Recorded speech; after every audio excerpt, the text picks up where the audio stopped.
Back to village अभियान के दूए फेज सांबा जिले के रामगढ़ सुंब ते नड ब्लॉकें च ग्राम सभाएं का आयोजन किया गया। लोकें बख-बख महकमे के अफसरें गी अपनी समस्याएं बारे दस्या।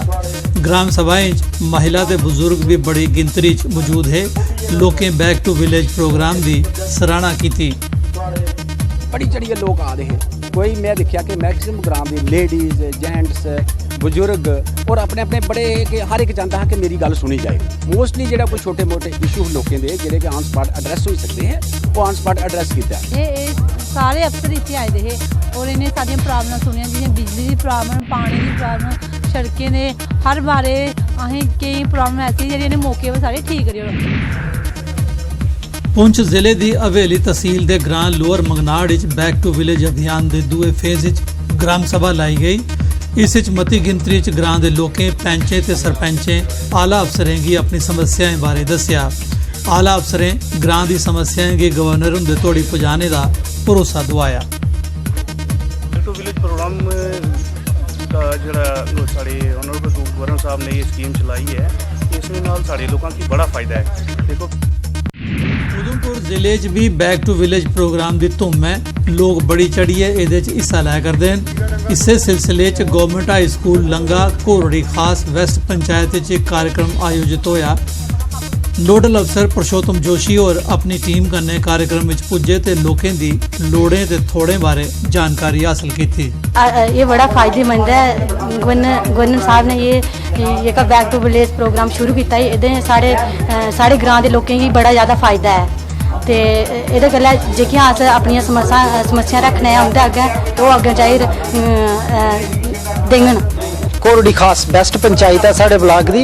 इत्थे बैक टू विलेज प्रोग्राम जोड़ा स्टेट गवर्नमेंट साड़ी JNK ने इनिशिएटिव किया है। ये अज इस पंचायत विच साढ़े पुरुषोत्तम जोशी जी जोड़े विजिटिंग ऑफिसर लाए दे PMGSY दे AE तो इत्थे आए दे लोग साढ़े PRIs और जोड़े फ्रंट लाइन वर्कर्स आल डिपार्टमेंट्स ने जोड़े लाइन डिपार्टमेंट के इत्थे आए दे और लोगों को फीडबैक ग्राउंड जीरो को लै दे कि लोगों दियां बेसिकली के जरूरत है। कठुआ जिले के ग्रां जंगलोट आयोजित बैक टू विलेज कार्यक्रम तहत DC कठुआ विकास कुंडल होरें लोगों की समस्याएं बारे जानकारी हासिल की। इस मौके उन्हें पत्रकारें की जानकारी दी जिस जिले की 257 पंचायतें अधिकारी जाइए लोगों की पेश आवारदी समस्याएं बारे जानकारी हासिल करा कर दें। कठुआ डिस्ट्रिक्ट की मैं बात करूं तो बहुत ही मैसिव रिस्पांस है लोगों का। हर जगह 20 तारीख से हम गांव घूम रहे हैं। आज सुबह भी हम खरोट में गए थे और जंगलोट में आए हैं। उसके बाद हमारा नगरी जाने का प्लान है। बहुत ज़्यादा लोगों का रिस्पांस है सारी।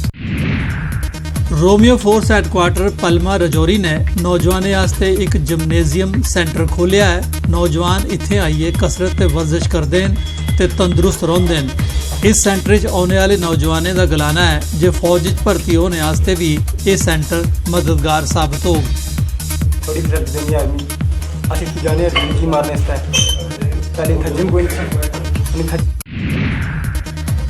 पुंछ जिले के मेंढर सब डिवीजन एडमिनिस्ट्रेशन आसिया मेन बाजार च नालियां उपर दुकानदारें आसिया किए गए नजायज़ कब्जे ढाने की मुहिम चलाई गई।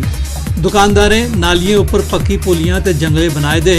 इस कारण नालियां च गंद जमा हो गया हा ते पानी रुकी गया हा। इस वजह कन्नै बदबू फैली रही ही। नजायज़ कब्जे ढाने का लोकें स्वागत किया है। मेरे ख्याल से ये बहुत पहले से करना चाहिए था। यहाँ मेंढर बाजार है, ये जहाँ कूड़ा क्रिकेट बाकी बाजारों में जहाँ फेंका जाता है। पुंछ जिला पुलिस आसिया दरादुलिया ग्रां की पंचायत च नशाखोरी के खिलाफ एक कार्यक्रम आयोजित किया गया। कार्यक्रम राहें ग्रां वाले की नशा करने मूजब होने वाले नुकसान बारे सोगा किया गया। कार्यक्रम की अध्यक्षता ग्रां के सरपंच ने की। DSP हैडक्वार्टर मोहम्मद एजाज भट्ट कार्यक्रम के मुख्य प्राहुणे हैं। बच्चों को पढ़ाई में लगाना है। उनके माँ बाप को जो अखराजात है वो गलत तरीके पे जा रहा है और उनको सुधार लाना है। उनको पढ़ाई में स्कूलों में दाखिल करना है और ये शराब नशा चोरी अफीम को ख़त्म करना है। आज हमने यहाँ इजलास में प्रोग्राम रखा था काफ़ी लोगों को जो है इसकी नस्बत बताया जाए ड्रग्स की वबा, इसके नुकसानात क्या हैं और इससे लड़ना कैसे, इससे बच्चों को जो है ड्रग्स मुक्त कैसे करना है। अपने डिस्ट्रिक्ट पुंछ को, अपनी स्टेट को और अपने मुल्क को नशे से फ्री कैसे करना है, इसी के चलते हमने एक मीटिंग, पुलिस को एक मीटिंग रखी है। कठुआ ਜ਼ਿਲ੍ਹੇ ਦੀ ਹੀਰਾਨਗਰ ਤਹਿਸੀਲ ਦੇ ਬੰਨੇ ਉੱਪਰ ਰਹਿਣ ਵਾਲੇ ਨੌਜਵਾਨ ਨੇ 2016 ਚ ਐਸਪੀਓ ਦੀ ਭਰਤੀ ਰੈਲੀ 'ਚ ਹਿੱਸਾ ਲਿਆ ਹੈ, ਲੇਕਿਨ ਅਜੇ ਤੋੜੀ ਭਰਤੀ ਕੀਤੇ ਜਾਣੇ ਵਾਲਿਆਂ ਦੀ ਲਿਸਟ ਜਾਰੀ ਨਹੀਂ ਕੀਤੀ ਗਈ ਹੈ। ਇਸ ਗੱਲਾਂ ਪਰ ਰੋਹ ਬੁੱਝਦੇ ਹੋਏ ਨੌਜਵਾਨ ਨੇ ਜ਼ਿਲ੍ਹਾ ਐਡਮਿਨਿਸਟ੍ਰੇਸ਼ਨ ਤੇ ਐਮਪੀ ਦੇ ਖਿਲਾਫ ਪ੍ਰੋਟੈਸਟ ਕੀਤਾ ਹੈ। ਸੀਪੀ ਹੈ ਕਠੂਏ ਦੀ ਕਿ ਕਠੂਏ ਐਸੇ ਲੀਡਰਾਂ ਨੂੰ ਮਿਲੇ, ਐਸੇ ਪੋਲੀਟੀਸ਼ੀਅਨ ਮਿਲੇ ਕਿ ਕਠੂਏ ਯੂਥ ਕन्नै बड़ा डिस्क्रिमिनेशन होया। ਇਹਦੇ ਕੋਲ ਵੱਡਾ ਬਲੰਡਰ ਕੋਈ ਨਹੀਂ ਹੋ ਸਕਦਾ कि बच्चे बॉर्डर के लोग कठुए डिस्ट्रिक्ट के लोग एसपी की भर्ती दिखी और वो सिलेक्ट होए और जगह जग के किया कि नहीं लिस्ट जी गायब कर दी गई।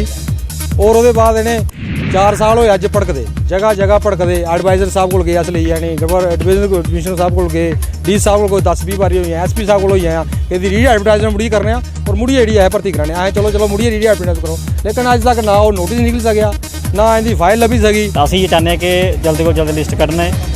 आह DC साहब को जन्ने, डी साहब भी आए 2-3 लैटर असें लिखी ओड़े, लेकिन लैटर का कोई है कोई उनका कोई नतीजा नहीं कड्ढेआ। मतलब कि SP साहब को भी गए, उन्हें बोलेआ कि थोड़ी लिस्ट जल्दी तो जल्दी जारी कर देगा, लेकिन लिस्ट